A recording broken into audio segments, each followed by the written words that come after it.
let's hope that's the case too. But absolutely, the amount of goals that UMBC scores, and as we heard Pete Caringi say in the interview at pregame, they've been working the last couple of games on the defending side of things because they know and feel they'll create chances to score goals. Well defended by Fernandez as Diego McQuestion getting forward. Nice play by Lauren Vogel, the freshman from Germany, to kind of ignite that attack for Loyola. Lauren Vogel playing outside midfield instead of the center midfield as he's been before. Loyola often bringing a player close to the ball to try to open up some space. This is Marshall, who will serve it in. And at the back, Omar Balo is able to clear. This one will sail over the goal.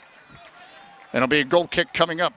Maybe Vogel getting a boot on it. You look at the rain. I mean, it is a driving rainstorm here in Baltimore. And I said raining all day. It actually really started late afternoon.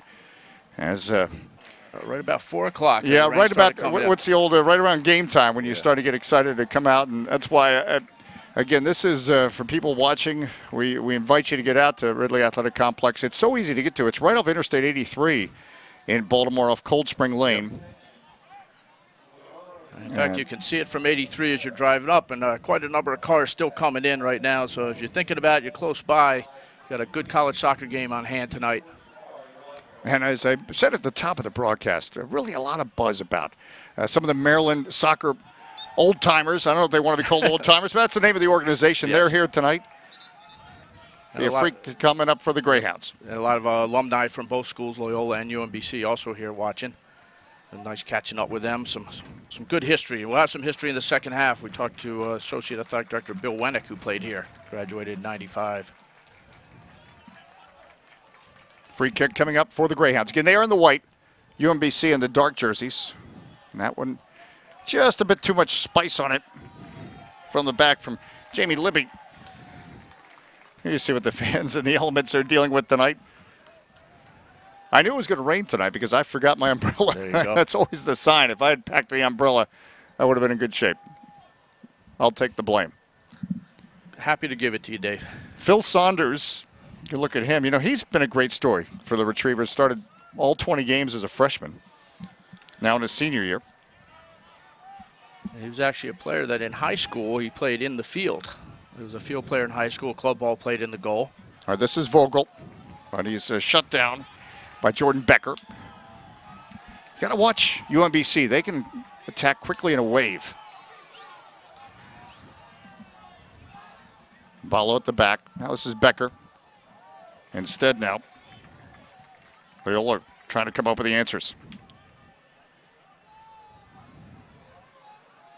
Connor Thompson keeping the pressure on. And it will be a corner kick. Pardon me, a goal kick coming up.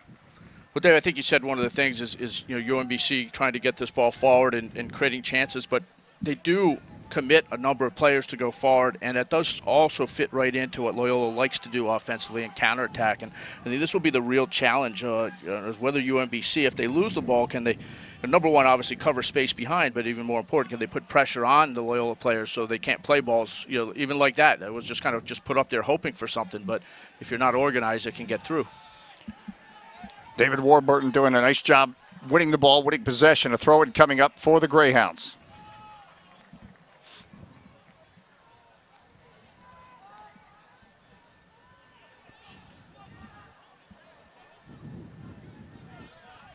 It's a little over 10 minutes in. Appreciate you stopping by on a Saturday with us on NSCAA-TV.com. Two electric teams. A good, strong challenge there by Diego McQuestion from Loyola. Clean challenge as well. It'll be a throw-in, though, for UMBC. Marshall trying to win it. Warburton digging in there. Instead, Caltabiano. Kansai gets a shot. Mamadou Kansai coming from his defensive midfield position. And obviously that was deflected. It'll be a corner kick coming up for UMBC. Deflected out, and that's the place where Kansai would be dangerous on a shot. He's got a very good left foot, and from deep, he doesn't usually get too close into the goal. He usually sits behind a bit, and he'll serve this corner kick in with his left foot. So Kansai to take the corner. Dakers is in the 6. Pete Caringi the third going down in the box. A quick appeal, but Peter Deemer, the referee, said no, get up. It'll be a throw-in coming up.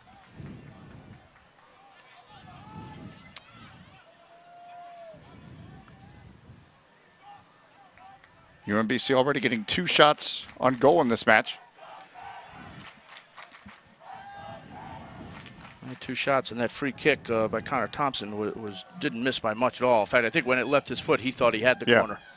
Yeah, it didn't count as a shot on goal, but it almost counted as a goal. A couple of feet to the left on that opportunity early. Again, Connor Thompson starting tonight, part of the storyline. Larry Enjock receiving a red card against Princeton, not able to play tonight, and that's a big hole for Princeton, missing his 7 goals. Missing that, and we said a very emotional game for them on Wednesday against Princeton, where they actually had to come from behind, and that was the first goal that they had let in 300 and some minutes, actually. Tuck, a sweeping ball. Thompson giving pressure. Good shield there by Balo and Fernandez to make sure their keeper, Phil Saunders, able to come up with it.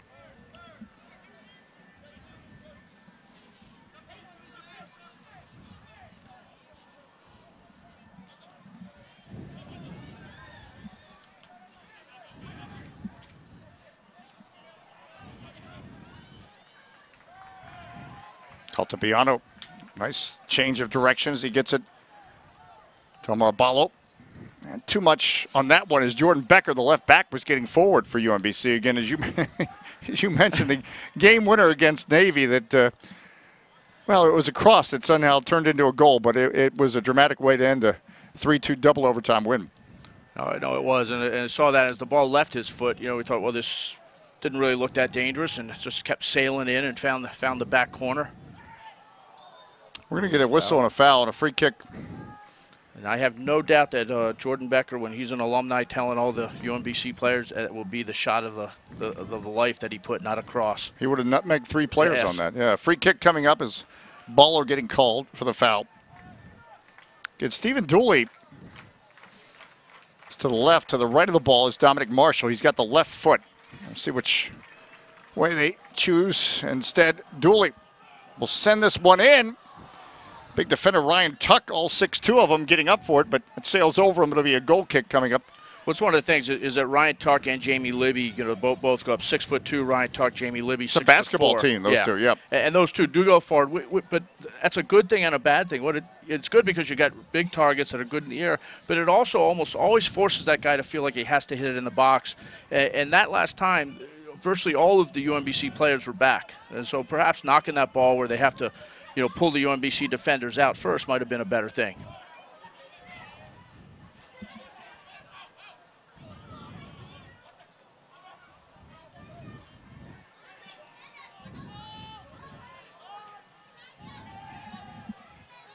Karinji the flick, and now UMBC looks to get into the attack. Stephen Ho. Stephen Ho, still Stephen Ho. It's finally blocked and will trickle into the corner as Jamie Libby blocked it, and that's going to be a corner kick for UMBC as Stephen Ho, Pete Karinji, the head coach, had to be impressed with Ho's attacking skills. Yeah, you know what Loyola actually did well is they forced him across the field because Ho was very right-footed, and so he couldn't use it, but he had the fortunate deflection off to the Loyola player that got it back to his right foot. Gaetan Caltabiano to send this corner into the rain. Karinji gets ahead on it. Finally, Vogel has to sweep it away and deal with it at the back. Often we say it's the second ball that can be the most dangerous. Caltabiano. Karinji giving chase. Cahalan marking. Still Karinji as he walks a tightrope. The tackle by Cahalan, and it will be a throw-in coming up. You know, one thing about Karinji and that last corner kick that I've been so impressed with is that he gets a piece of every ball in the air. You know, his timing is just fantastic, whether it's flicking on or that one trying to head it back across or right onto goal. Talking to Pete Karinji Jr., the head coach, his father, saying his son has grown about 6 inches since high school. He's listed at 6'1". Ball out. Now this is Becker. It's about from the position where he scored the game winner against Navy. And Ryan Tuck sweeps it away. Kansai. Be a throw-in coming up for Loyola. You see the clock, about 28 minutes left in this first half of play, so we've gone about 17 minutes.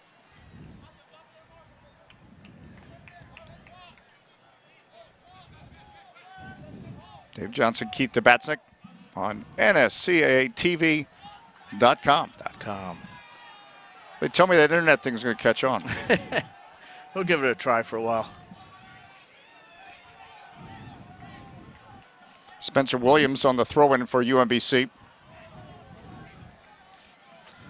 You know, you do get to see a lot of games nowadays, that are put on online, and the pro games on TV. Dave, obviously, do the DC United games, and just what a difference, nowadays to see so many of the college games. And I got to thank the NSCAA and Joe Cummings and company, for continuing the game of the week and putting it on NSCAA TV. And we certainly will not be happy with Mother Nature, but boy, what a terrific matchup to have for a Saturday night under the lights in an amazing facility, the Ridley Athletic Complex. Caringi trying to spray the ball wide. Nicely interrupted by Dominic Marshall. It looks like he switched sides with Lauren Vogel. Yeah, and that actually happened quite a bit. Even when Thompson was playing wide midfield, those two would switch constantly. It looks like almost on their own, and it was lost the ball out of bounds on the dribble. Phil Saunders taking a walkabout as they would in Australia, but it didn't work so well. And now they've given Loyola a great opportunity. Yeah, I mentioned he played in the field in high school, but that's not exactly. I think another great goalkeeper played in the field in high school was Brad Guzan. Did well today for Aston Villa in their 1-0 win. Marshall sending this in. Boy, the presence of Ballo is something. Now Becker trying to clean things up for UMBC. It will be a goal kick coming up for Phil Saunders. It's interesting. I've seen Loyola play before on the corner kicks. They've taken somebody, one of the players in the middle has made a run out to try to pull a defender and open up that space. And I think that's what they need to do again, because it's just a clog of people right in the middle there. It's kind of hoping that you get a clear header on it, but maybe they need to wait for a little more movement and open up some space in there. And Phil Saunders dodged the bullet he created.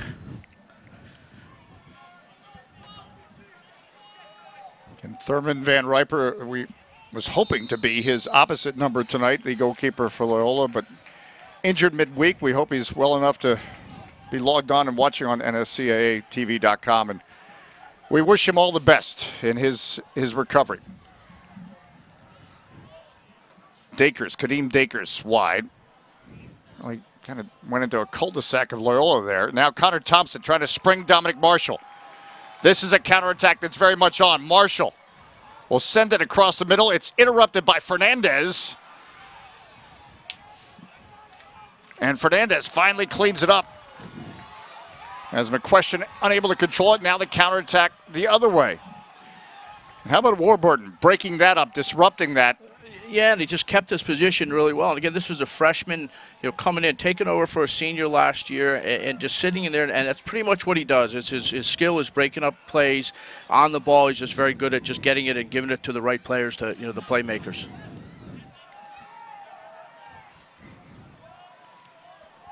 Rightly or wrongly, soccer often gets compared to a chess match, and in this game of chess, we almost saw a couple of dramatic moments by both teams. They try to take advantage of separate counterattacks. Spencer Williams, a defender, the right back trying to get forward. Instead, Vogel. And now, good control by Connor Thompson. Connor Thompson now looking for help, and he finds it from Ryan Tuck. Now Dooley. Cahalan, the left back. It's a promising ball. A question. Marked by Fernandez. Vogel gets in position. Something might be on here for Loyola. This sails, but coming back post. Oh, Dominic Marshall. You could sense that coming from all the way up here in the press box, but UMBC able to dodge it. We remain scoreless. We want to remind you can visit the official NSCAA College Scoreboard at topdrawersoccer.com for all of your college score needs.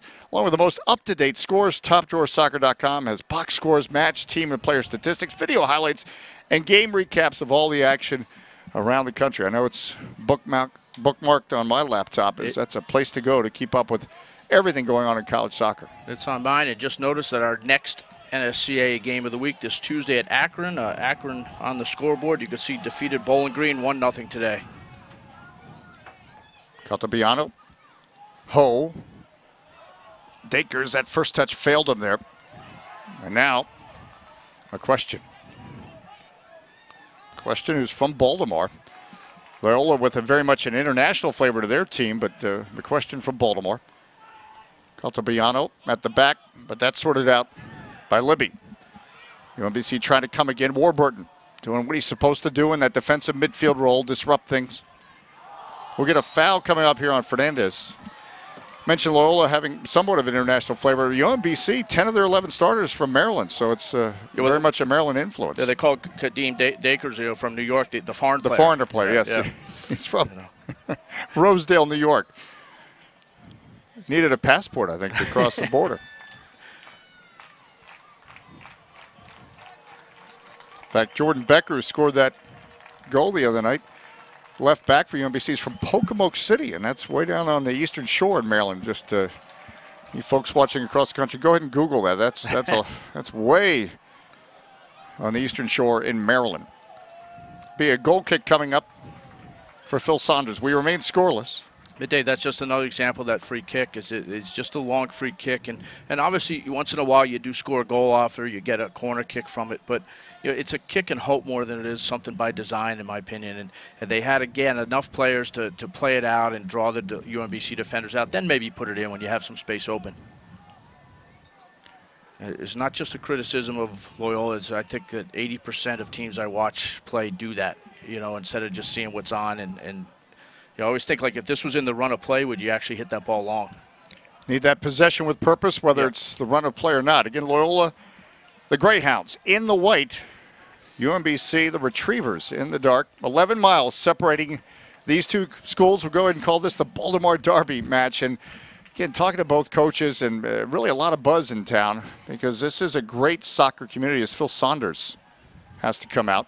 A tremendous soccer community, and these are the two teams in Baltimore now. That's, sadly, Towson University dropping their program last year. Longtime coach Frank Olszewski doing his best to try to keep it together, but unfortunately, one of the casualties of Division I and Mount St. Mary's, just up in Emmitsburg, Maryland, also dropped last year as well. And they were coached by Rob Ryerson, who Pete Caringi coached in the pros. Stephen Hull, he's been pesky. Hull puts it across. Oh, Dakers was there. Kadeem Dakers streaking through. That may have been the opportunity to match, but just couldn't bring it down. No, and that's one of the things I really like about UMBC, their commitment to the attack when they see something's happening, because Ho's going down the right side. You have both forwards going into the box and the left side coming as we see that cross going in again. The Dakers coming in from the wide side to try to score. And it was the right-sided midfielder, Stephen Ho, who we can tell he can create some trouble, and that's going to be a concern for the Loyola defense.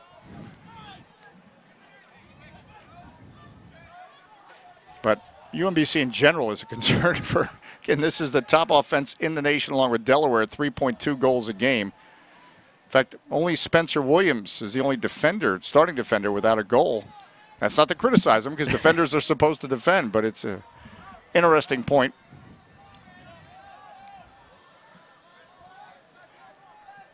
And you mentioned Delaware as well, a program that's been turned around by Ian Hennessy, a goal scorer himself for Seton Hall, one of the best goal scorers college soccer had for his 4 years in school. I see these forwards don't want to hear about defense. Pete Caringi was a forward when he played at the University of Baltimore. Played briefly in the NASL for the Washington Diplomats.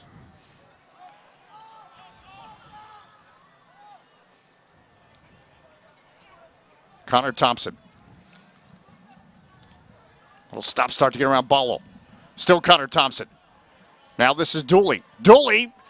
And Saunders cannot get his mitts on it. Yeah.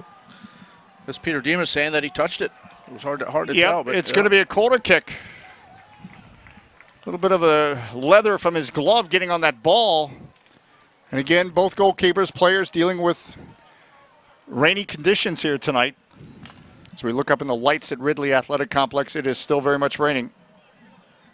Lauren Vogel to take this corner kick for the Greyhounds. Precious, precious opportunity. Vogel sending it in near post. Saunders able to punch it away, and he had to with Connor Thompson parked out. Sent back in by Vogel. Ballo gets ahead on it. It's going to be a corner kick coming up again for Loyola. And initially that time, Thompson did start to run out from the near post, and then it looked like the service was going there, and he backed up to try to head it himself. It's Dominic Marshall's turn on this corner. And UMBC zoning there, and it's just not a lot of space in there. Marshall, it's a good one, sends it in. And again, Jamie Libby at 6'4", getting up and getting ahead on it. We talked about the two center backs of size, Ryan Tuck and Jamie Libby of Loyola, would be involved on corner kicks. We've seen that tonight. Corner kicks and all the restarts as well. We've got Malcolm Harris coming into the game, a transfer from Denver. And just one of the top-rated young players out of the area out of Maryland, as a youth. And what a talented player to be able to bring off the bench. And it looks like I think Michael DeCesar has also come in. Be a free kick coming up for the Greyhounds.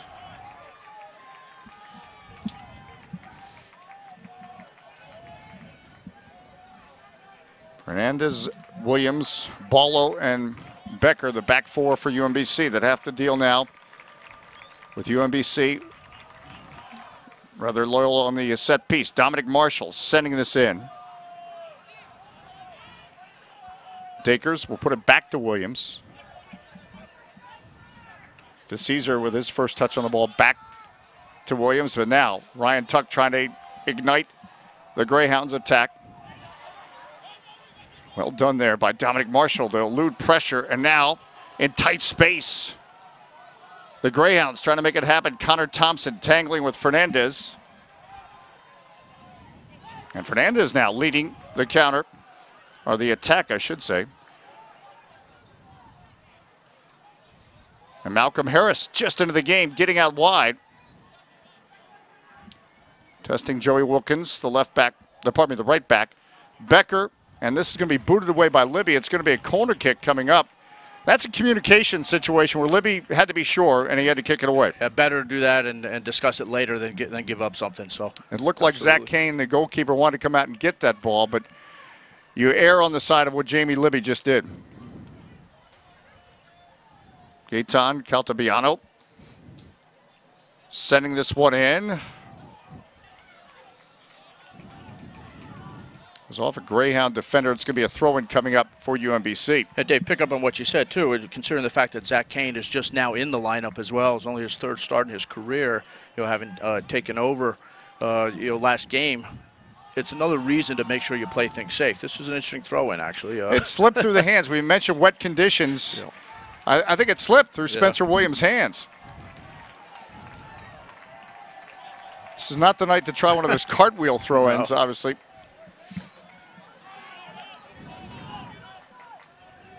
Well done by Fernandez to play it back to Saunders, but Saunders had a little bit of trouble with it.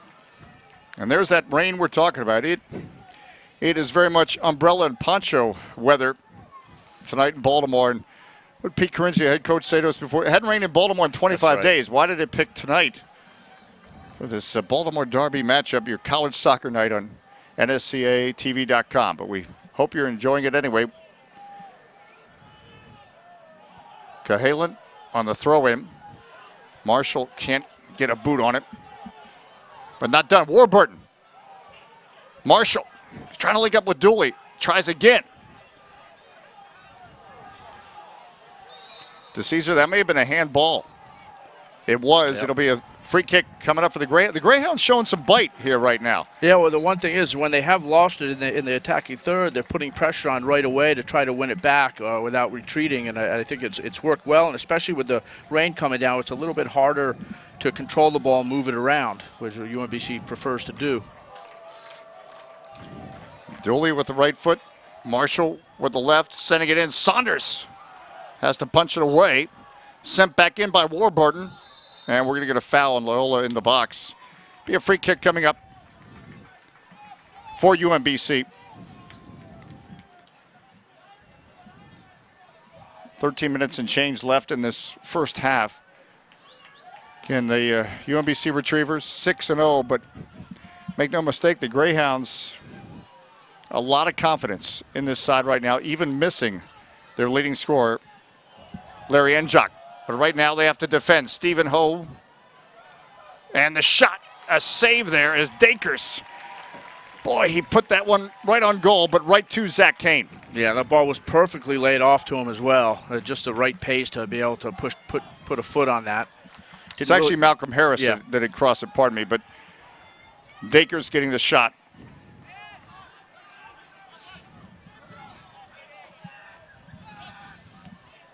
Williams, little flick there by Karinji to Caesar.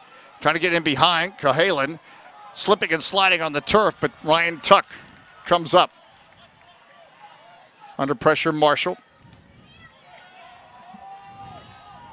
Little chest trap by Thompson to try to link up with him. A question instead. Ryan Tuck, cool under pressure. And now getting into it with Dakers. And a little argy-bargy here, if you will, as the tension mounts between Dakers and Tuck.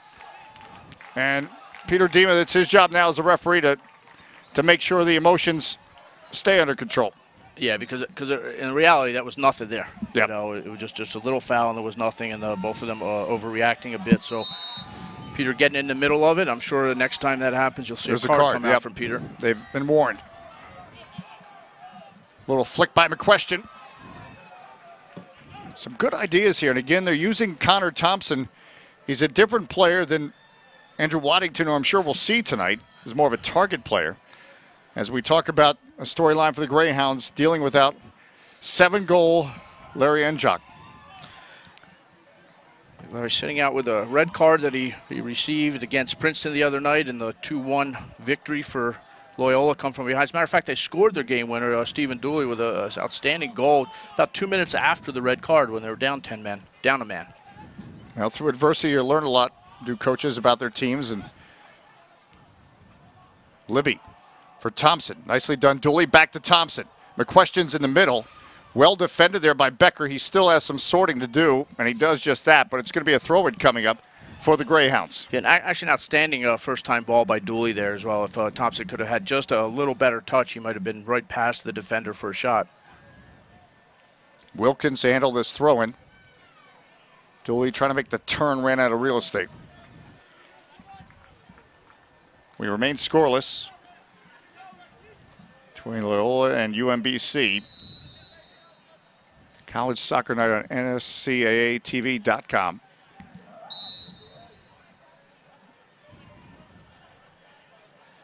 Peter Dima giving what I have to imagine is a final warning to a UMBC player, Dakers. Well, he was the one involved with Ryan Tuck, so a little back heel by Dakers. Karinji spraying it for Malcolm Harris. Good control, but Zach Kane well read. Those are simple moves to create space, and Malcolm Harris was a great example of that. Just a quick touch from left to right foot, and that allowed him to get that cross off even though he was marked. Got that cross off, and you know, he had just had the one target to get to. It really needed to be a pinpoint ball there. But certainly, you know, like I said, what a talented player to be able to bring in off the bench. Played 18 games at Denver last year and decided to come back home to UMBC. Quite a number of transfers on the UMBC roster, as a matter of fact. Malcolm Kansai from NC State, one of them who's on the ball right now as well. Yep. Shot on goal tonight. Marcus Fernandez. Played at Maryland, right? Yep. Well, indeed, coming home is a theme for UMBC. As we mentioned, they started 10 of 11 Maryland players tonight. And when you talk about their subs coming in, Malcolm Harris, he's from Damascus, Maryland. And Michael DeCaesar, well, I guess he's one of those foreigners. He's from foreigner. Ohio, yeah. Ohio, so. Yes, exactly. You know.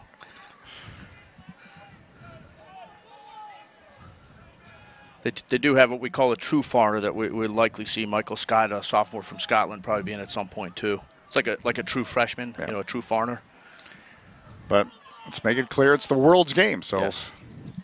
Is anyone really a foreigner?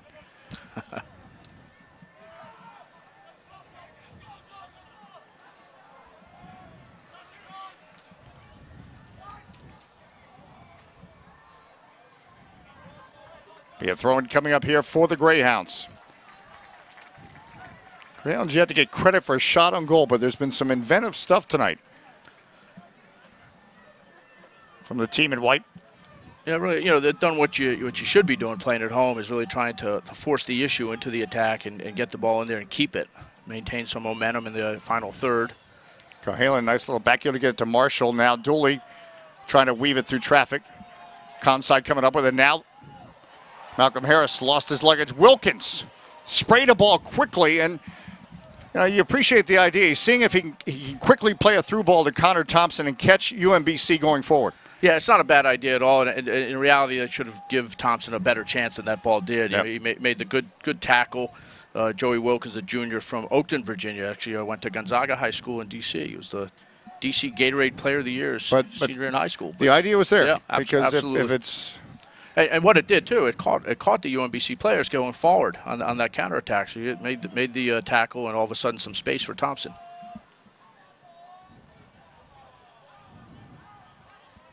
Becker. Be a throw-in coming up for the Greyhounds. Look at the clock ticking away down to about 7 minutes, closing in on.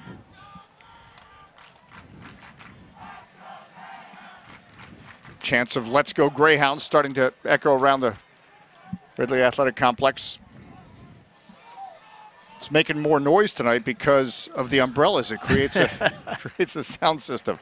Hey, we'd like to thank Choice Hotels, the official hotel sponsor of the NSCAA. Wherever the game takes you, Choice Hotels makes getting there easy. Visit choicesportstravel.com to book your hotel today.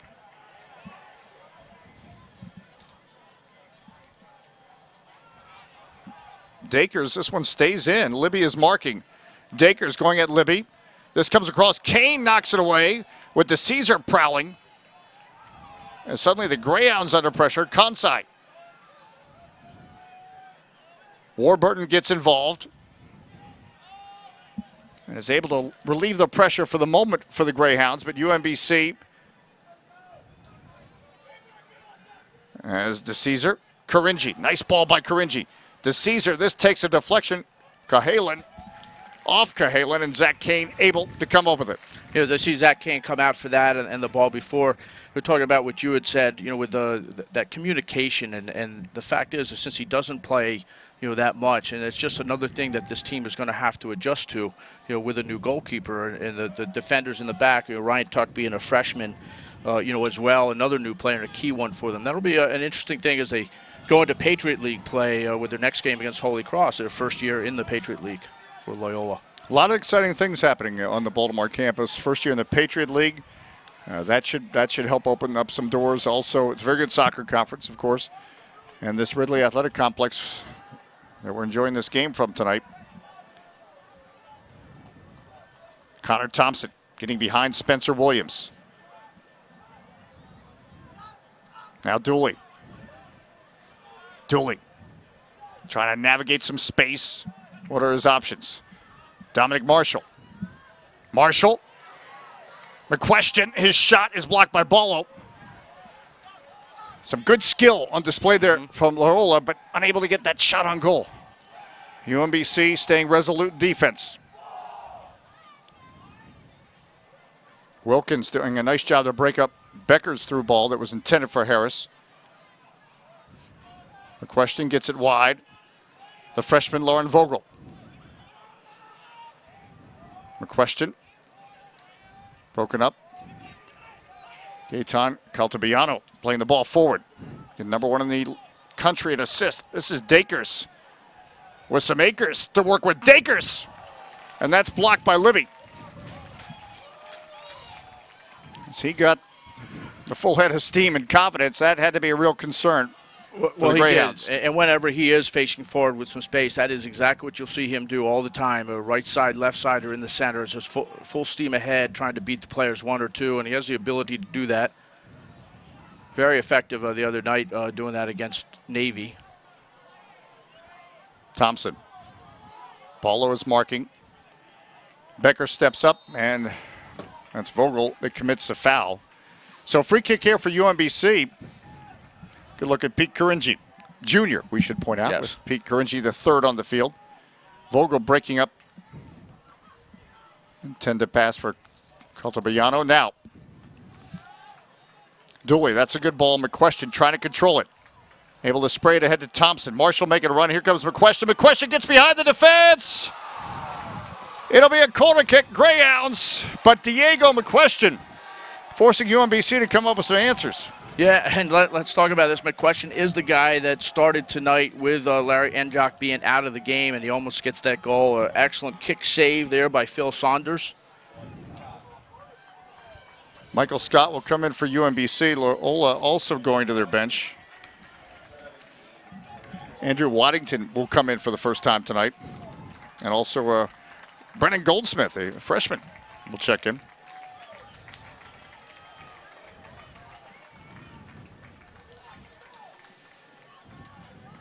So the corner kick here for the Greyhounds. Connor Thompson to take this corner, brings Saunders out. And it will be another corner for Loyola. Now, I'll tell you what, it was obviously Saunders went out fishing for that one and missed it, and they're very lucky because left the net wide open.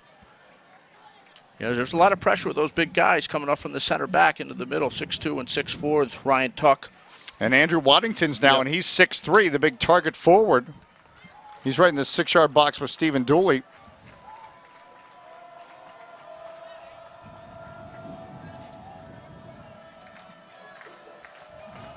Dominic Marshall's turn on the corner. Marshall sending this one in, headed back toward the 6, and Warburton couldn't get around it. I mean, it was there. They were keeping the ball into play, and this time they went to the far post to try to get that the corner kick and find somebody. Kept in play, and Warburton almost getting on the end of that, but that was a difficult one, and Warburton a natural right footer as well. As we see this again, and as we see, it just looked like it's going out of bounds, and he just can't turn it enough. Can't quite get the turn, no. Approaching about 60 seconds left in this first half. It's Loyola with 6 corners tonight for Loyola already just in the first half. Now that shows their enterprise at home, trying to take the game to UMBC. To Caesar. He's got Scott as an option in the middle. Sails over his head, though. It almost like he got his head out of the way just in time. No, it looked like it was right. He was getting right on top of it. Good idea by De Caesar. And Michael Sky, sophomore from Scotland, scored a ton of goals in Scotland, and UMBC and Pete Gringy Jr. hoping that he can bring that to the United States as well. Hasn't quite clicked in yet.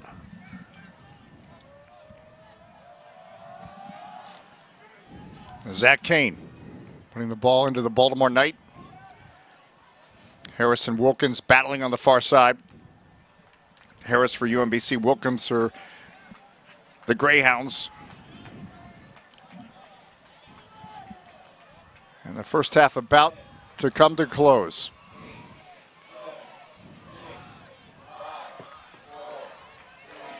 Well, as we mentioned at the top of the broadcast, only 11 miles separating these two teams. And nothing separating these two teams on the scoreboard. No, not at all. In fact, I think an entertaining first half, and both teams with some chances. Loyola taking a little bit more of the initiative, forcing the issue in the attack and keeping the ball down there. UMBC holding strong defensively, but I'm sure they don't want to do that defending so deep. All right, we go to Matt Dwyer. Matt, you reached the halfway point scoreless. Your thoughts on how your team has made it through and done some good stuff. We just mentioned 6 corner kicks. There have been some opportunities there. Yeah, I think Connor's done really well up front. He's holding up the ball well for us, and Diego McQuestion's been pretty dominant in midfield. So we've been pushing and pushing, and we just need a little bit of quality on those corners, and hopefully we could turn one into a goal. I think defensively the back four's done really well. There's been a couple of times when UMBC's broke with pure pace, but overall we're very happy with where we're at the moment. Yeah, well, Matt, also you talked about the back line and of course, with your keeper, Zach Kane in. You know, I mean, is any concern with the communication issues between them? A couple of those crosses that have come in, and I guess Libby one time just decided to put it out to be safe. No, Zach's been with us for 5 years now. He's a redshirt, so he knows all those players, and they respect him and know what he can do. So they're back there, I'm comfortable, and I know Zach's a good talker anyway and organises and has had experience with the Bohemians and with the Bays organisation, so I have no problems with Zach there and the back four. Well, Matt Dwyer, best of luck in the second half. We appreciate the time. Thank you, I appreciate it.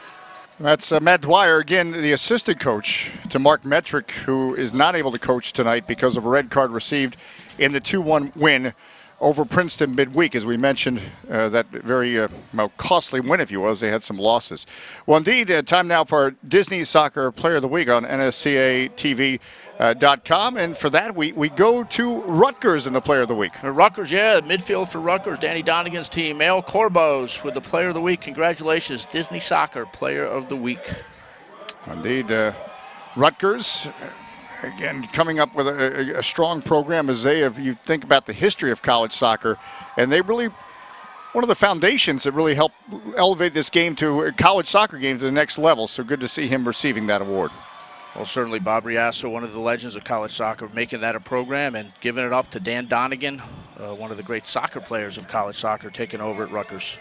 We hope you're dry because you're probably watching on a computer, but we are not. We're in the rain in Baltimore at the Ridley Athletic Complex in Baltimore, Maryland. Our halftime score, no score between the Loyola Greyhounds and UMBC Retrievers. You're watching College Soccer Night on NSCAA-TV.com.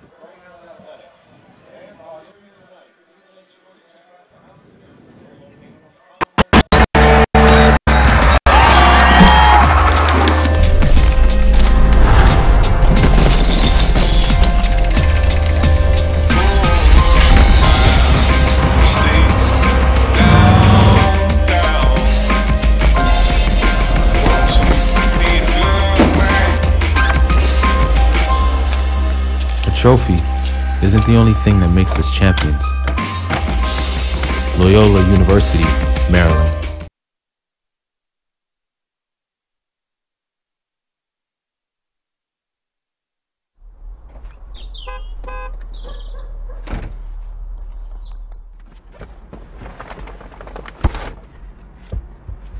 Hey, Miss C. Sorry I'm late. That's okay. I just don't want you boys to be late for your big game. Okay, have fun. I'll be right here after the game. Continental Tire, the official tire of Major League Soccer.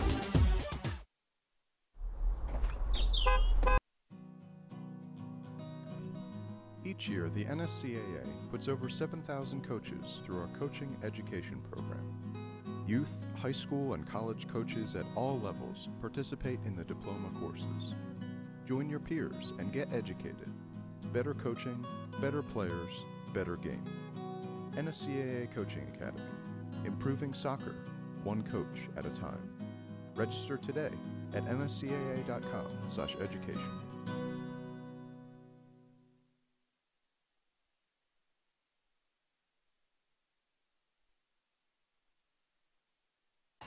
Rainy night in Baltimore, Maryland. As we mentioned, no score between the Loyola Greyhounds and UMBC Retrievers.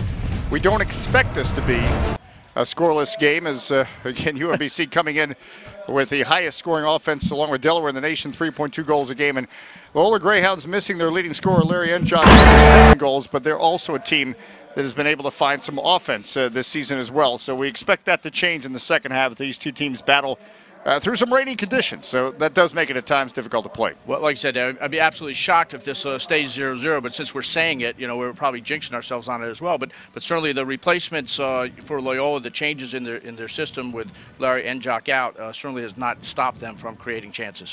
Gives us a chance to remind you the broadcast of this match is authorized by the National Soccer Coaches Association of America.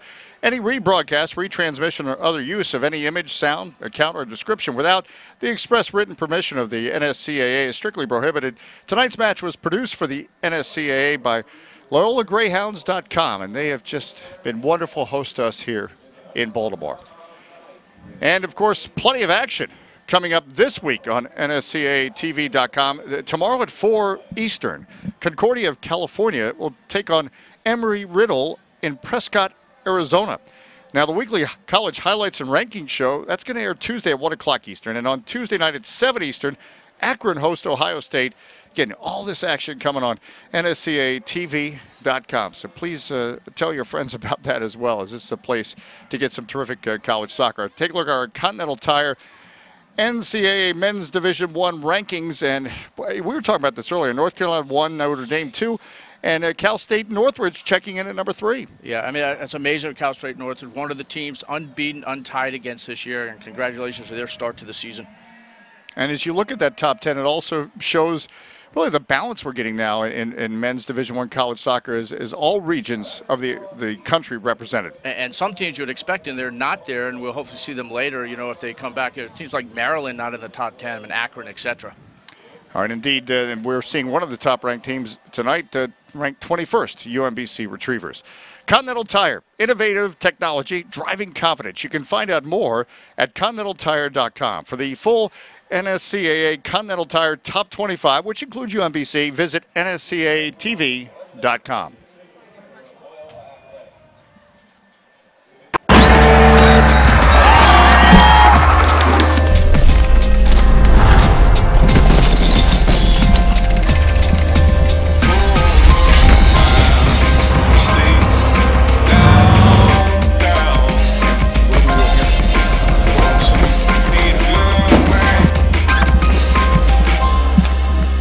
Trophy isn't the only thing that makes us champions. Loyola University, Maryland.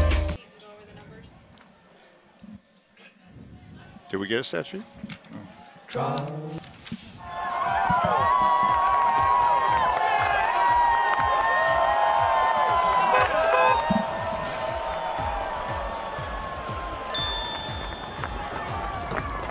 Okay, this is the Ridley Athletic Complex in Southern Maryland. So I haven't said anything wrong yet, So, right? did we win? I called Malcolm Harris. I messed that up, but that was one time. So And I did. It was. I called him Stephen Hogue quickly, and I Continental realized. Tire, Oh, the that's official right, sorry. tire of Yeah. Major League Soccer. But everything else has been fine, right? You haven't noticed anything? Keith Tabatsnik. David Johnson.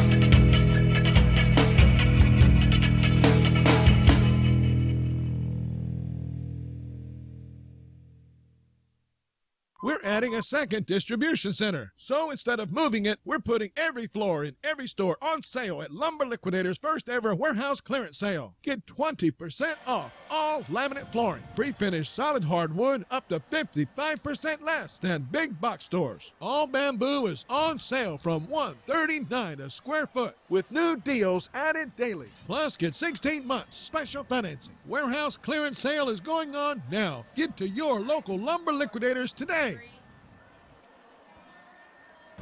Well, indeed, Ridley Athletic Complex is the place here in Baltimore, Maryland for this derby match between UMBC and Loyola Greyhounds. The Greyhounds are our wonderful hosts tonight here in Baltimore. Dave Johnson back with Keith Tabatsnik. And you know what occurs to me is we've been taking a look at some of the numbers from this first half. As I was talking this week with Mark Metrick, the head coach of Loyola, who's not coaching the game, but certainly helped prepare this team for this game, he was concerned about the ability to get behind the UMBC defense. Well, they've had 6 corners in that first half, so that's an encouraging sign. They just have not had the precision to finish. Yeah, but Dave, I actually think that's the most interesting stat and the most meaningful one is the fact that they have had 6 corners. They've kept the pressure on. They've played the ball in behind. They've had Connor Thompson up top to be a threat to get in behind, and that was one of the key reasons for starting him up top and putting David McQuestion into the midfield. I think that's worked. They obviously haven't paid off yet, but they certainly have that momentum going in that sort of way. Now, we've also seen the danger and the explosiveness of UMBC at times, whether it's been Stephen Ho or Malcolm Harris on the outside. But indeed, this is a team that wants to electrify and get its goal scorers involved, and we'll see if that happens in the second half of play. In fact, we have the second half on the way in just a bit. No score between Loyola Greyhounds, UMBC Retrievers. It's college soccer night on NSCAATV.com. Back in just a moment. Each year, the NSCAA puts over 7,000 coaches through our coaching education program. Youth, high school, and college coaches at all levels participate in the diploma courses. Join your peers and get educated. Better coaching, better players, better game. NSCAA Coaching Academy. So, improving soccer, one coach at a time. Register today at nscaa.com/education.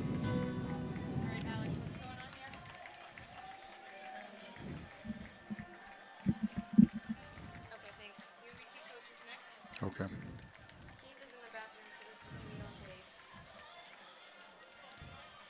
And do you want to switch or?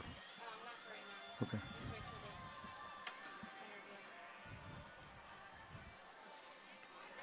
But we have no more breaks, right? It's just. Okay. Okay.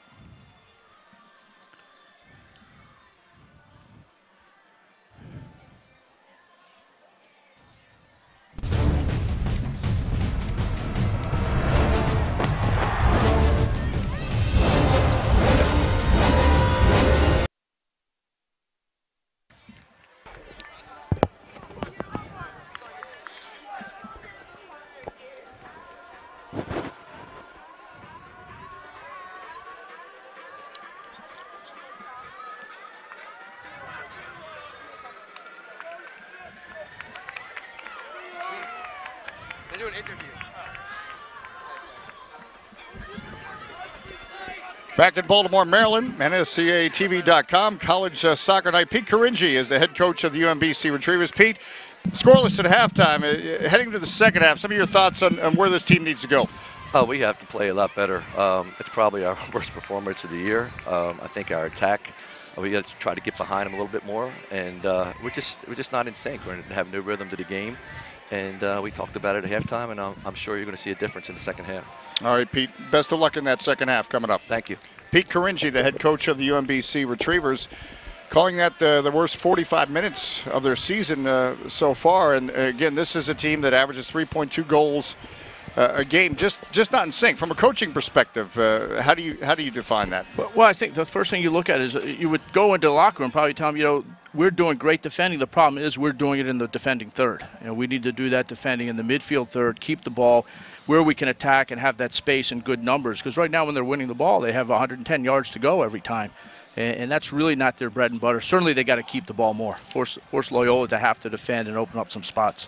That's a good point. Again, they can be so explosive, but it can't just all be on quick counterattacks. They need some possession to really make Loyola playing some defense. No, that's exactly right, and I think that's something that UMBC is good. I mean, you can see Pete is very disappointed, in the way the team's played.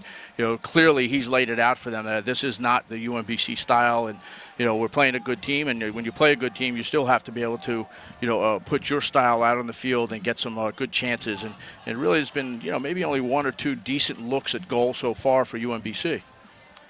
All right, we get set for the second half. Again, we're looking at two teams that have yet to taste defeat this season. Loyola 5-0-1, and in 6 games, UMBC a perfect 6-0. In fact, it was a 1-1 tie for Loyola with St. Joseph's in the first game of the season. It was close to being a victory, and they let that one slip away. So it almost was two teams with perfect records, but both teams unbeaten. No, you're right, Dave. I think if Loyola was to tell you that they would only have one tie in the first 6 games and the rest wins, they would not have picked St. Joseph's being that tie. They would have felt that that's one that would have been a win for them. And one of the other games might have been more difficult, even the Princeton game Wednesday night. All right. Everyone gets in position for this second half. We look at Zach Kane, the Greyhounds goalkeeper. Again, it gives us a chance to wish Thurman Van Riper the best in his recovery, as he was involved in a collision in the match against Princeton and is recovering after surgery. In fact, reconstructive surgery on multiple fractures in his nose, right eye socket, and cheekbone. So we wish him nothing but the best and hope he's enjoying the match tonight on NSCAATV.com. We are underway, and Fernandez for UMBC right away is tested on defense. Well, you're talking about what UMBC has to say in the locker room. Loyola as well has a challenge because they have had a fair bit of pressure without rewarding themselves, and that can also become frustrating if you're not careful. And they really have to say, we got to go out. We know UMBC is going to be a lot tougher at the beginning. And the first 15 minutes, real critical for both teams in trying to establish something. Spencer Williams trying to link up with Karinji. Cahalan is able to clear for the Greyhounds, and now Connor Thompson. Matt Dwyer, the coach, singled out for his performance in the first half. They tried to weave something through midfield. Get a free kick coming up for the Retrievers of UMBC.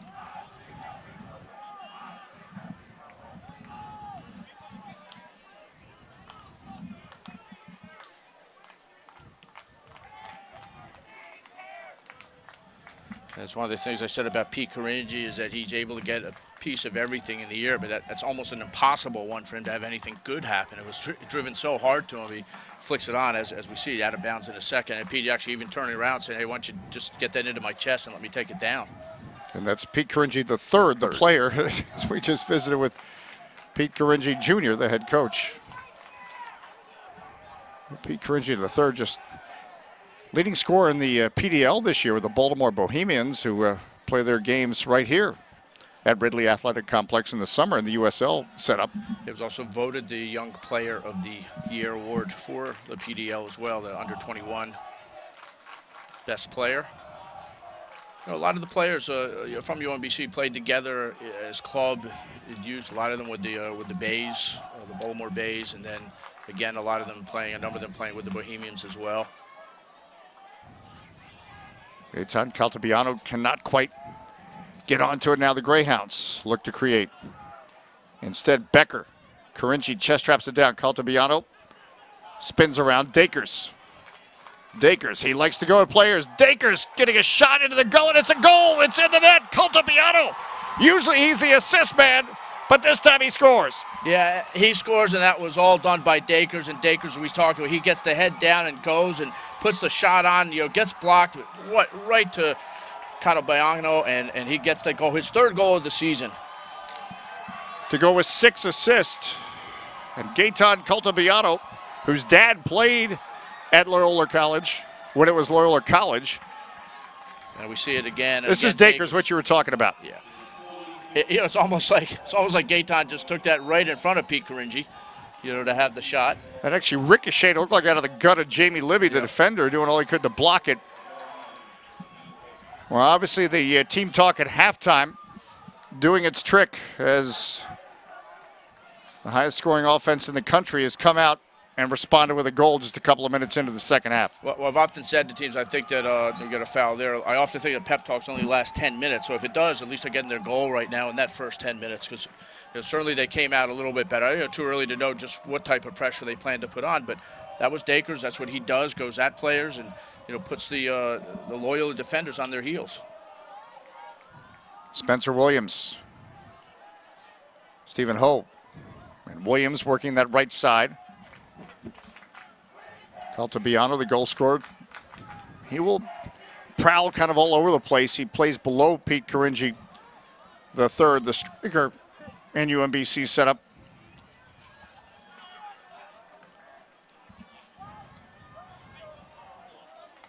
Vogel, good control there. Can't spring the question. Now Patrick Putto. Wide to Becker. We know he can serve a ball. Now Dakers attacking a wave, suddenly the Retrievers. Dakers. And this will be a corner kick. It took a deflection off a Greyhounds defender. That's why you saw Zach Kane hoping to keep it in and grab it, couldn't. So now UMBC. Gaetan Caltabiano.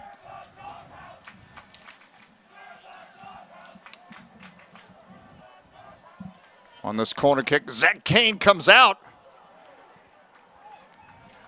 And it goes out of play.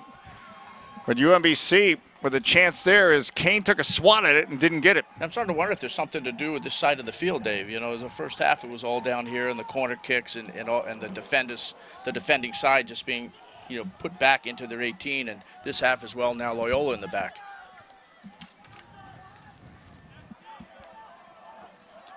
Mind you, registration for the 2014 NSCAA convention is now open. You can join 10,000 of your coaching peers for soccer's biggest party. It's in January from the 15th to 19th in Philadelphia. We guarantee you're going to learn something new from the world's best clinicians and gain new connections by attending one of the many networking socials. You can even get your coaching diplomas during the week. That's something to consider. Visit nscaa.com/convention for all event details. And now the goal scorer, Gaetan Caltabiano, getting a talking to from Peter Dima. I just wonder how many more times Peter will just talk to somebody, because he's kept the cards out, or in, I should say. He has, which is good. I mean, he is a referee that's known to keep very good control of a game, sometimes using the cards more often than some coaches think he should. But tonight, I think good decision so far. I mean, anything that's happened hasn't been anything major. You know, just been little bits here. You know, he's just, I guess, trying to stop things before they may become big. UMBC with the goal, looking for more. The danger man is Kadeem Dakers.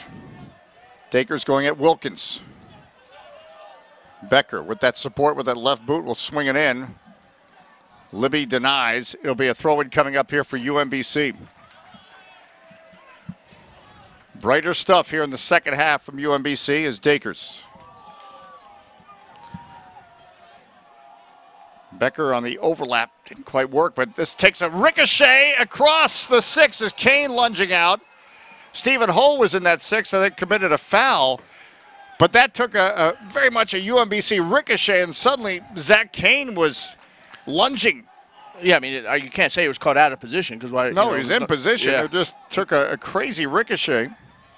Well, you know, Pete Careggi said that, you know, his team was going to play better. He didn't say he thought they would. He said they were, and certainly they have in the first 6 minutes of this half.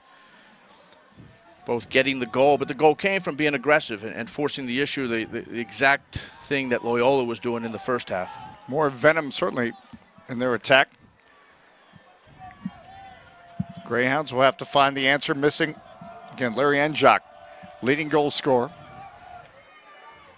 The Greyhounds out with a red card from a previous match. Be a throw-in coming up for the Greyhounds as it's an important stretch for them as they try to get their sea legs, if you will. They've really been kind of facing the UMBC attack for most of this second half. Well, there's no question, and you hear all the time how important the minutes are right after a goal scored for both teams. Kansai sprays it wide. Dakers. Greyhounds have numbers back. Dakers gets it into the box. This goes behind Stephen Ho and Pete Caringi III. Spencer Williams in support of the attack. Little flick by Caltabiano, and Dakers gets it behind Kane. Ryan tucked up for the Greyhounds as it takes a couple bounces unfriendly to the home team on their own turf.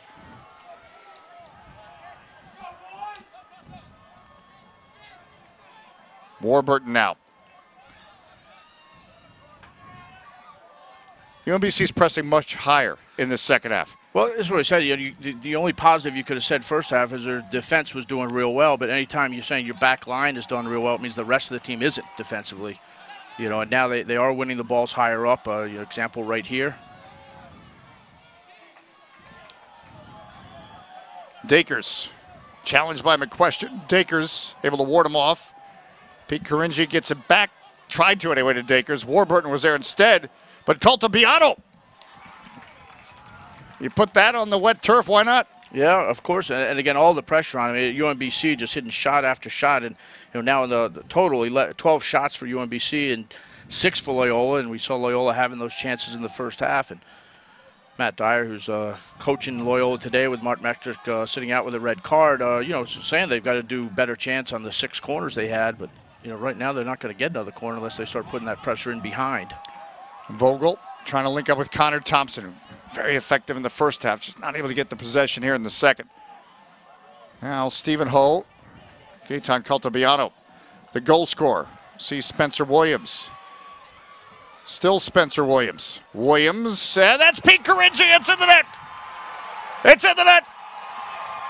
Caringi scores. That's 2 for UMBC.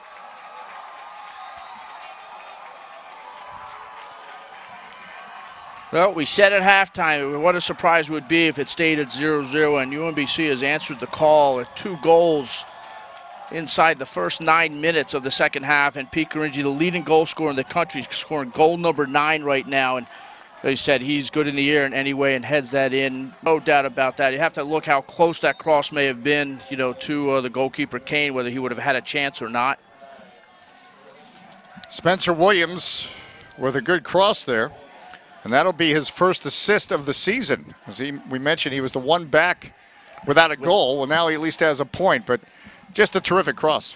Yeah, but and the point being too, there's the right back getting involved in the attack, and in UMBC, not certainly not happy with getting a goal early. They want to keep going because, as Pete Caringi Jr. said, it was the worst half of soccer that he felt they've had this year. It's better 10 minutes right now here in the second half as the Greyhounds. This is a team that showed their mettle in that win over Princeton, the 2-1 victory, and they're going to have to call upon that emotional reserve once again. Well, for any team to be a quality team in college soccer, you play against good teams. They're going to have their moments. You either hold well when they have them and then score when you do. But if you do go down, part of the long run, I mean, this is still relatively early in the season, 7th game for both teams, is how do you react when you are down? Because you certainly, if you're ever going to make a run in the NCAA tournament, you're going to have to be able to come back against good teams as well. And UMBC showing it at halftime to turn things around. And as you say, we'll see if Loyola can do that. Throw-in coming up here for the Greyhounds. Again, they are in the white. UMBC in the lead and in the dark jerseys.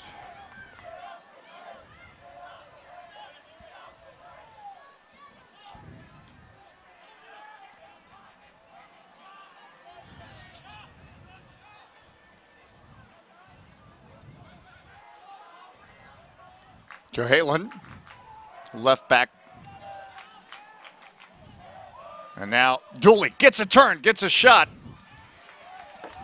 And Dooley had the game-winning goal against Princeton.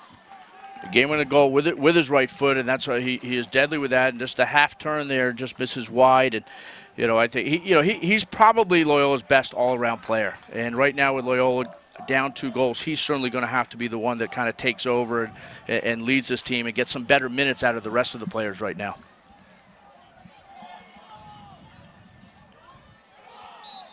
Handball and a free kick coming up for UMBC. Retrievers surprising the Greyhounds with 2 goals. First 10 minutes of the second half.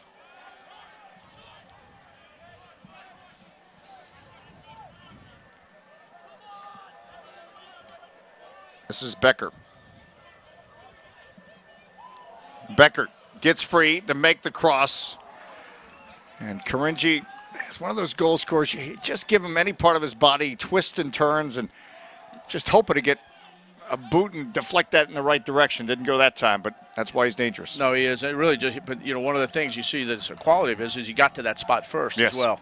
The chance of flicking that ball with the outside of his right foot either into the goal or through to somebody else.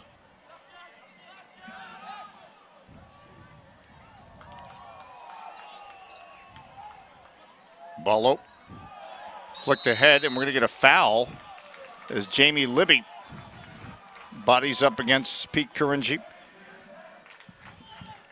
As I say, UMBC with 2 goals early in the second half, and going into this game, only 5 goals allowed by Loyola in the entire year. And I'm sure this is not something they're used to dealing with, and dealing without their starting goalkeeper and without their leading goal scorer. This will be a corner kick as about Jamie Libby. Ballo did a good job on that free kick. So now a corner kick for UMBC. Gaetan Cultibiano.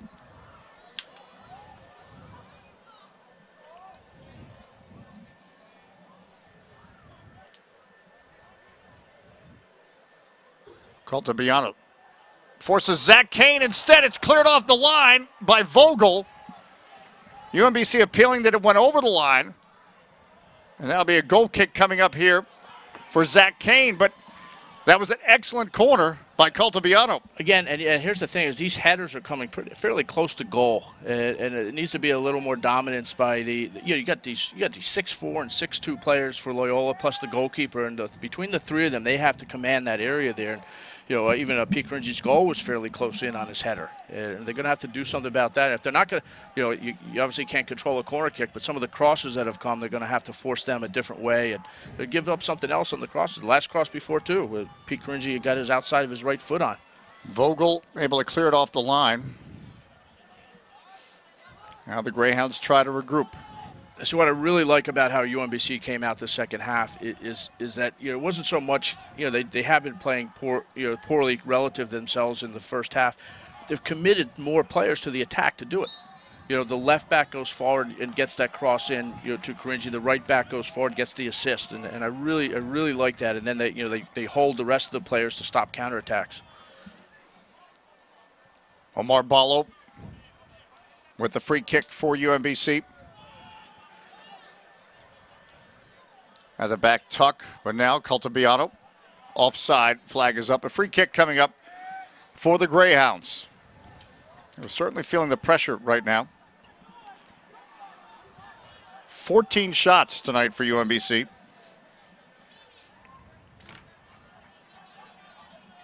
And 7 shots on goal, including 2 goals. Well, and the interesting stat is you had the 7 shots for Loyola. They credit them with no shots on goal, though we did have that kick save. Well, this is Dooley. This is still Dooley. Went up Ballo, still Dooley. McQuestion. Went up Ballo. Is it a handball? It's a penalty kick. So the Greyhounds may have found the avenue back into this match. Dooley and McQuestion forcing UMBC to scramble on defense. The result, a handball, a penalty kick for the Greyhounds. Yeah, no, exactly. You were talking about them forcing Loyola to stay back. Loyola could not get that ball out. One shot after the other. And then, of course, a little unfortunate on the handball, Pete Dima pointing to the spot right away. Stephen Dooley would like to make this his 2nd goal of the season. And with about a half hour left, very much back in the match for the Greyhounds. Phil Saunders, the keeper. Dooley, the approach. It's in the net, a goal. And the Greyhounds have served notice. It's game on again. Well, the kind of break that they needed because everything was going against them in the second half. And Dooley putting that ball straight down the center, actually. It's one of those things that goalkeepers take a chance one way or the other. He stands still, probably hits him there, but driven right down the center of the goal. And as they say, you got a ball game again. And to see what kind of momentum shift this has. We talked about how will Loyola react to being down, and now how will UMBC react to really giving up a goal against the run of play. Well, that has to be just the tonic for the Greyhounds, and it's a credit to that emotional reserve that we talked about from this Greyhound squad that's helped them to a 5-0-1 mark. It's demoralizing to be on 2-0 to UMBC, highest scoring team in the nation, but they were putting the pressure on. And the pressure led to a penalty kick. And it did. Interestingly, the penalty kick, the first official shot on target for Loyola today, despite the dominance that they had in the first half.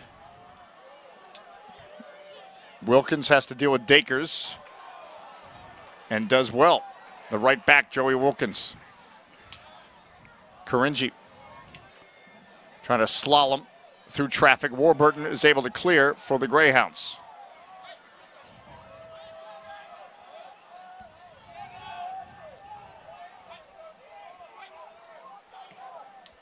Ballo. Warburton instead. Gaetan Caltabiano, though, in good position and now try to create. Becker, can he get that left-footed service in? Takes a ricochet. Jamie Libby stomps this one out. Well done there by Connor Thompson to win possession. McQuestion, Vogel under pressure. Again, this is this higher pressure we've seen from UMBC in the second half, and it's making hard for the Greyhounds to set up shop that, quite frankly, helped lead to those 6 corners in the first half. Well, it did, and here's the interesting thing: is a lot of people think, well, Loyola's best attacking form is the counterattack, so you have to be careful giving away space behind. But the fact of the matter is, if you put the pressure on those players higher up, they can't serve those balls, and that's what UMBC was allowing them to do in the first half and maintaining the pressure. This half stepped up their pressure and obviously getting the results from it.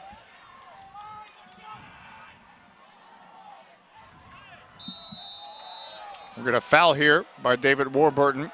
A free kick coming up for UMBC. There's Gaetan Caltabiano. His dad played at Loyola. he scoring tonight against his dad's school. Gaetan, who was started at George Mason and then spent a little time here at Loyola before going to UMBC. Right to Zach Kane. Well, one of those players, he's 5'5", and sometimes they'll look at the size, but all he does is create wonderful plays and assist and goals. Well, he's a player I've seen since he was a young kid. He was in the Olympic Development Program in Maryland, played for Free State as well, one of the better clubs in the area, developing young talent. And he's always been really good on the ball. And, yeah, his real skill is he makes players around him better. Well, there's no foul, which is what Pete Karinji III is appealing for. It will be a throw-in coming up for UMBC. Again, youth clubs and players want to be noticed by the top college programs, and the NSCAA can certainly help through its partnership with elite tournaments. The NSCAA College Showcase connects you with college coaches so you can show off your talents. Clubs, players, coaches, you can find out more information, nscaa.com/events.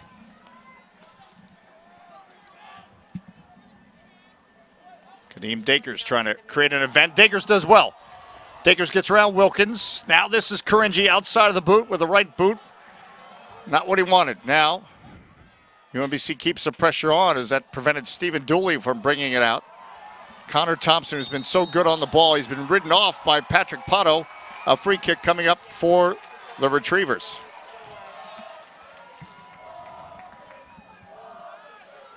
So the Greyhounds with that penalty kick, answering back after 2 goals here in the second half from UMBC.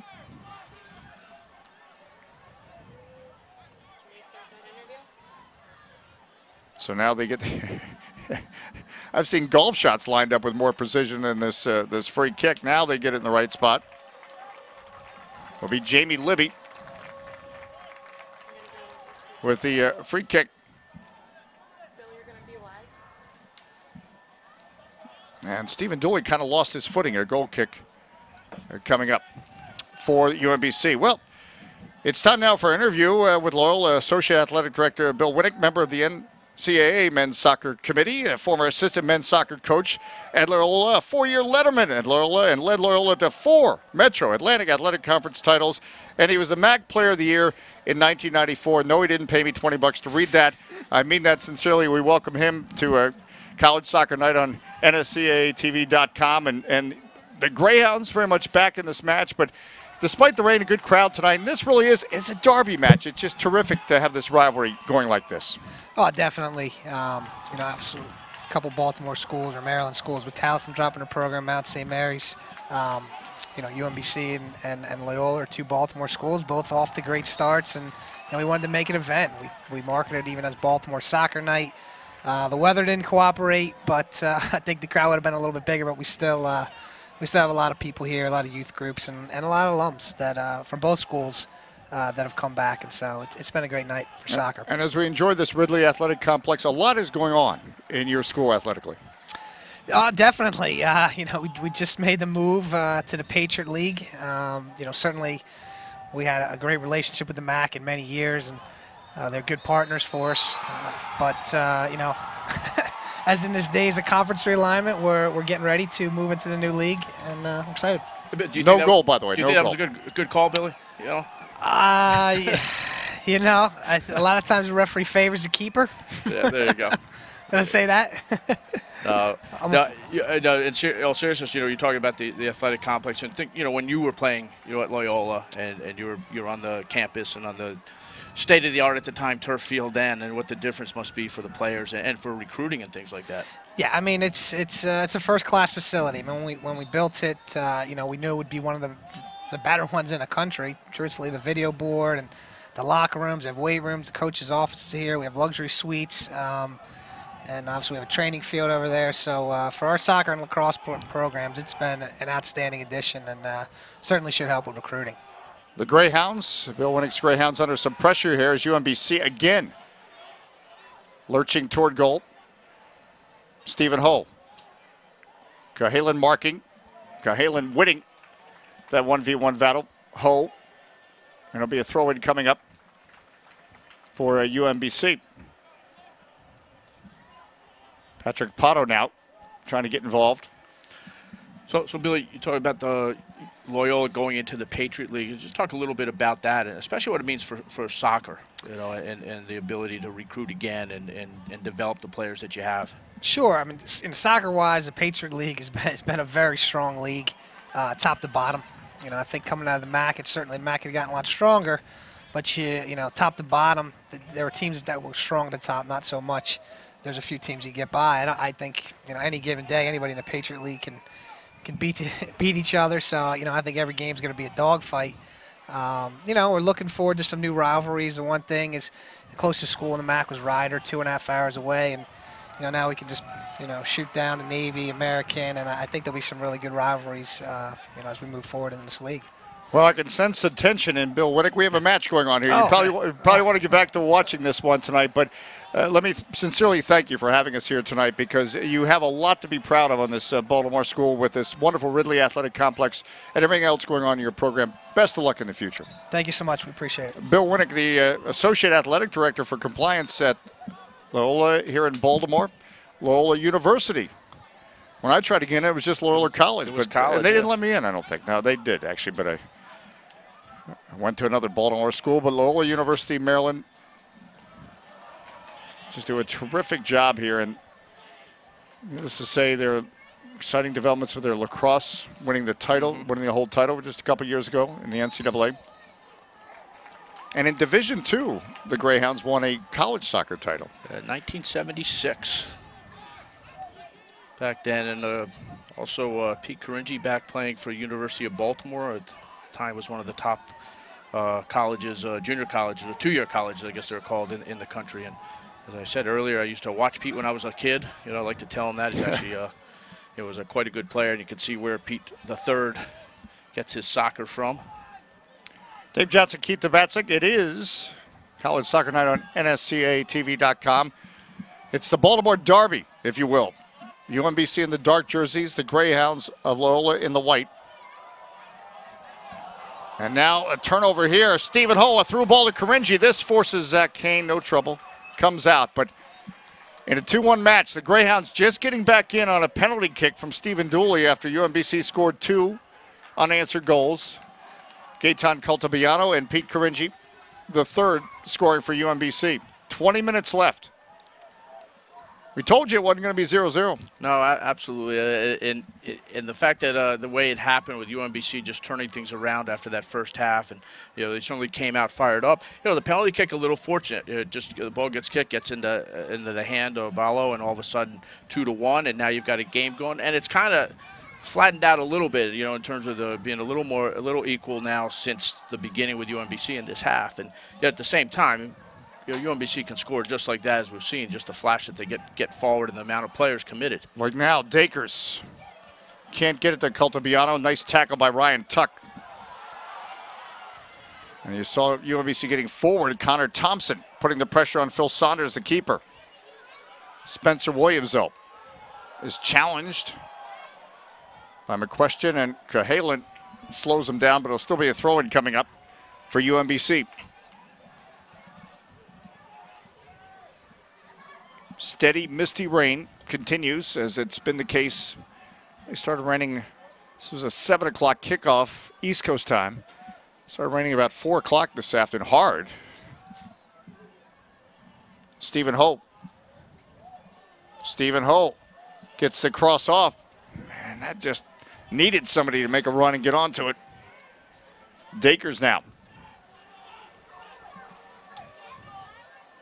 They have to respect Jordan Becker's ability to serve a ball. You see, they right away get on him, because he can serve he served the ball to turn into a goal in their 3-2 win over Navy. No, exactly. And that's one of the things we talked about earlier, is that the fact that it seems that the balls that do get in are so dangerous that they do need to get on his left foot and force him into his right, and on the other side force Ho into the middle so he can't use his right foot. Connor Thompson does well to hold it up with Fernandez poking at him.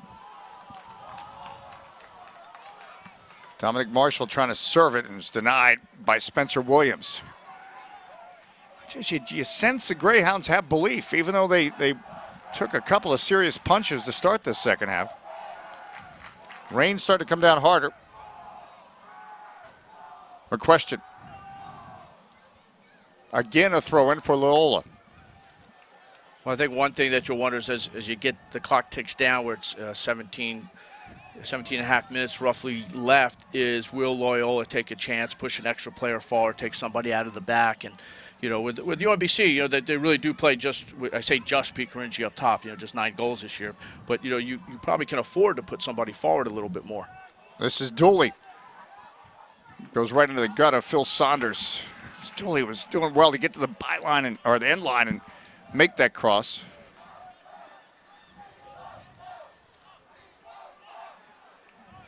Bill Winnick, the Associate Athletic Director, said they built this as Baltimore Soccer Night. Mother Nature didn't get the memo, didn't cooperate, but still a hearty crowd showing up here tonight.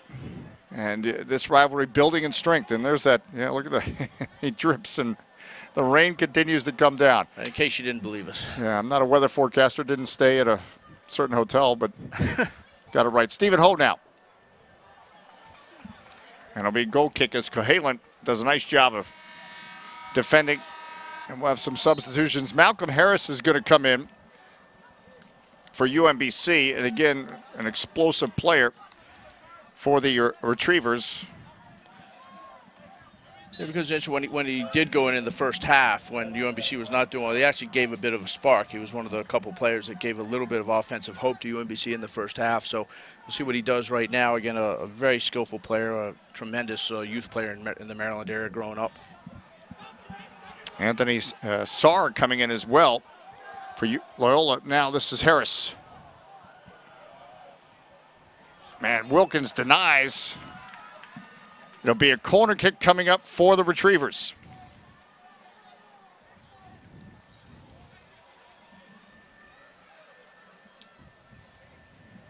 Look at that clock ticking away. 1-goal match.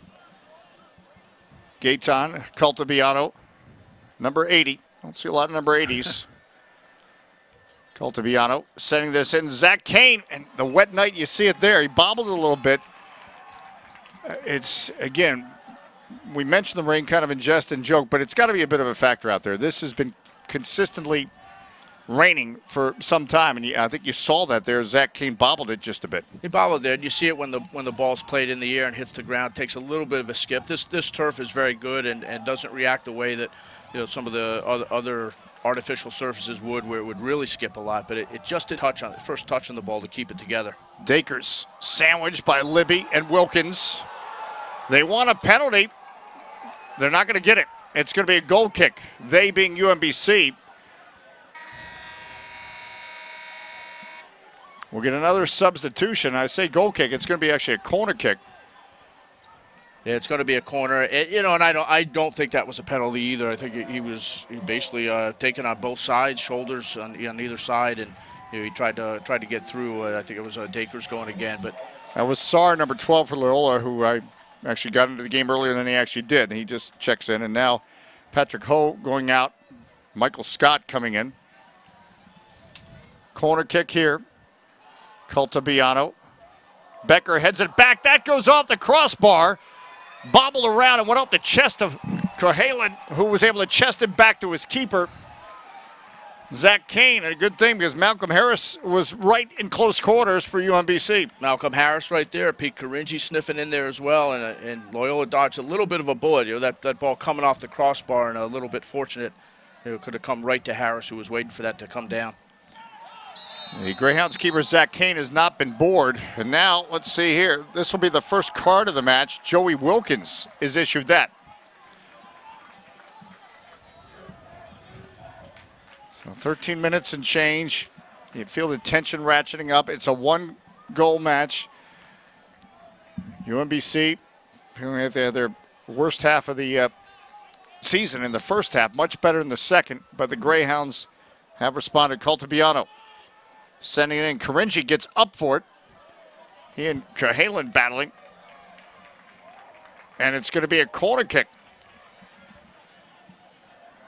Now that's what I was talking about. These are conditions they're having to deal with tonight.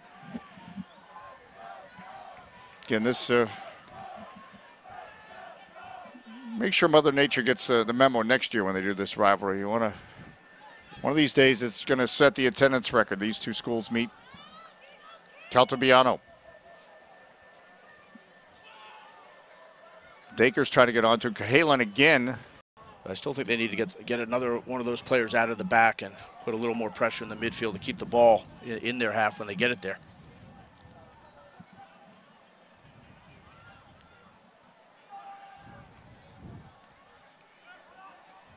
Malcolm Harris now for UMBC. It's a good ball for Patrick Ho, who's got speed. Tuck is there to sort it out. Not done. Harris now.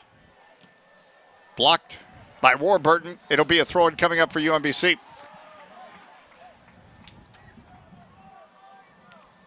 Dominic Marshall helping him get that throw-in started. They're worried about the clock. Gaetan Caltabiano. That is Dakers. That's a goal. That's a goal, and that might be the game. Kadeem Dakers. Well, on the cross coming in with no pressure right off of the throw-in, really, cross coming out of nothing. Should have never happened. And then I have to say it again, you have to look at where these headers are coming from. And, right in front of Kane, the goalkeeper, and I think you've got to control that box. And that was just a gift right there for Dakers. And, hey, they're averaging 3 goals or more. 3.2. So now they're keeping it above 3. Well, they're at 3. They're 0.2 shy of their average. Well, 7:48 to go. Hard to see Loyola pinching 2 back, but again, that's why you never know. You wait for the next 7 minutes and change, and we see Caltabiano. Yeah.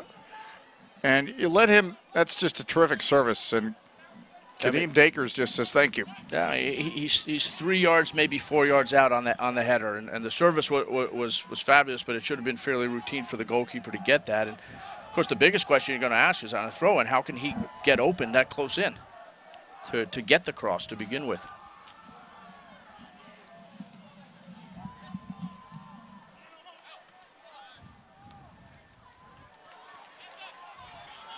This is Dooley. The Greyhounds had the answer before. That's Connor Thompson. Fernandez was marking. But again, this Greyhounds team showing the resilience. Patrick Ho. Well, you mentioned how does somebody end up open. I'll say this, the Greyhounds have had to defend a lot in the second half, and defending's tiring, and that's when mistakes will happen. I think you're exactly right. And all the pressure that they had in the first half, of course, we talk about you play good teams, you're going to have your chances. Do you score when you have your pressure, and do you stop the other team when they have theirs? And UMBC is obviously taking advantage of, having the much better second half than they had first half, and basically complete opposites, if you will. Again, the Greyhounds had 6 corners in that first half. They really, in a game against a UMBC team that's got that kind of firepower, you needed to kind of get a goal on one of those pieces. And again, the Greyhounds, it's been an emotional week for them as without their head coach Mark Metrick tonight because of the red card against Princeton. Larry Enjock, the leading scorer. Make no mistake, he is missed tonight. And Thurman Van Riper, the goalkeeper, starting goalkeeper. We wish him all the well recovering from injury. Suffered in that game against Princeton, so it was a tough Wednesday for this Greyhounds squad. They will have Enjock back and Mark Metrick back for their Patriot League opener, first ever Patriot League game where they play Holy Cross next Saturday here at Loyola. So they will have a week to regroup from this, 5 minutes left. And well, they don't want this corner kick to take a week. That's a concern right now as UMBC can go into some time wasting. And that's exactly what Caringi will do. And now, McQuestion sending it upfield. Anthony Sarr. Sarr. Fresh legs as a substitute, finds Connor Thompson. Marshall eludes pressure from Becker. Nice run made here by Connor Thompson. That is headed down by Ballo and then cleaned up by Becker. Be a throw-in coming up for the Greyhounds. Loyola bench thought that went off Ballo's hand again, the arm, but even if it did, it was certainly not intentional. If he had those reactions, he'd be in goal, I think. Thomas Delfino will come in now for the Greyhounds, and also Colin McNabb. Fresh legs looking to find a way. Saar.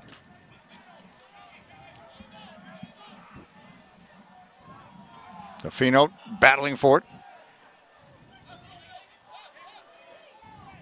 Marshall. That is promise as Saunders has to come out. Yeah, cross actually kind of hung in there. It looked like it was going to be too long, and it became a one-on-one battle up top with with Saunders, and defender in front of him. But Marshall getting a card and the foul. The foul Kansai. 3:40 and counting to go. The clock is still running right now. When you have a yellow card, it is supposed to stop until the ball's played back in, but not sure it's going to matter with 3.5 minutes left. Be a goal kick coming up for Zach Kane. There's Pete Carinci. 23rd year with UMBC, and this will be, I believe, win number 237 for him. Should the last 3 minutes go without Loyola scoring a couple goals. Worked very hard to make things happen in Catonsville, Maryland, which is a suburb just outside Baltimore, Maryland. As I said, 11 miles from where we are, right in the city of Baltimore. We'll have one question for Pete, though. It was a little while ago when they had the corner and they were just killing time in the corner. We'll finish that in a second, I thought. McQuestion trying to slide the through ball to Defino. Didn't work.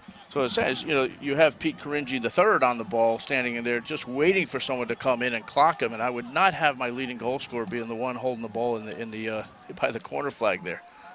Especially a frustrated player for Loyola might just say, well, we may not win, but I'm going to do something here, and certainly he took a pretty hard tackle.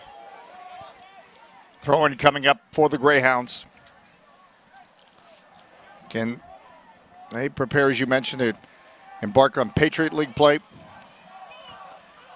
2 times out of the last 3 years. UMBC claiming their America East title and making it to the second round of the NCAA College Cup now. Stephen Dooley. Fernandez forced to defend. Saar trying to get onto it. We're going to have a throw-in coming up for UMBC. So UMBC has not just done well this year. They're going to shortly be 7-0, but that will make them now, dating back into last year, 13-0-3 as they got knocked 16 out. 16 matches, unbeaten, in the second round of the NCAA tournament on penalty kicks by UNC. So obviously goes down as a draw.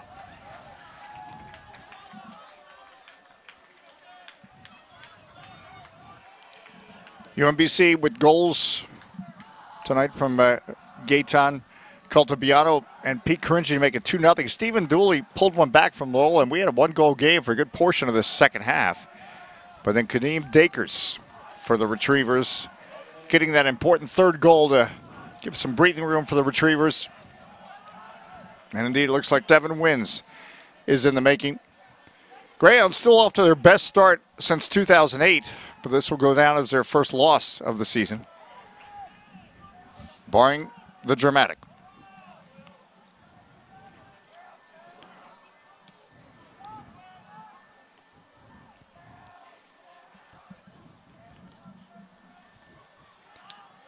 I think, Dave, the thing that I've liked about this game, with all the emotion going into it, is the fact that both teams, went in trying to go for it, trying to score. No team sat back, hoping to just, pick one out and win 1-0. And like we said in the first half, Loyola had all the momentum, couldn't put the ball in the goal. Second half, totally turned around for UMBC, and obviously the result goes their way now. Final 10 seconds of this Baltimore derby. Greyhounds trying to send their crowd home with something, but they're not going to be able to do it with a goal or a win. In the end, the UMBC Retrievers able to pull out the 3-1 win over the Loyola Greyhounds. As, again, remember these 2 teams because they have already served notice that they're making some noise in college soccer this season.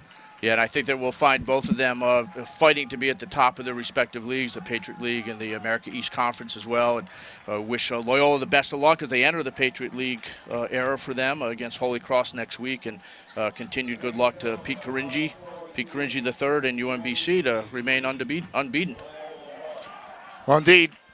3-1 is our final score. It also gives us a chance when you think about this wonderful broadcast tonight brought to you by the good folks at the NSCAA, and what they're all about is uniting coaches and putting it all together. And this is why you need to remind yourself about the 2014 NSCAA convention. Registration now open. You can join 10,000 of your coaching peers for soccer's biggest party, and we do mean it is just an amazing event from January 15th to 19th in Philadelphia. Guarantee you're going to learn something new from the world's best clinicians, gain new connections by attending one of the many networking socials. You can even get your coaching diplomas during the week. Please visit nscaa.com/convention for all event details. That's coming up in Philadelphia, January 15th through the 19th. Forgot one thing there, Dave. Cheesesteaks. Oh, that's right. Yes. Oh, okay. Maybe I should have reversed the order of how I mentioned that. There's a lot of good cheesesteaks in Philadelphia. And we saw some exciting college soccer tonight on College Soccer Night on NSCAATV.com. We appreciate your patronage and being a part of this broadcast tonight. Please tell your friends to check out NSCAATV.com. Again, the final score, the UMBC Retrievers 3, Loyola Greyhounds 1. For Keith Tabatsik, I'm Dave Johnson, wishing you a very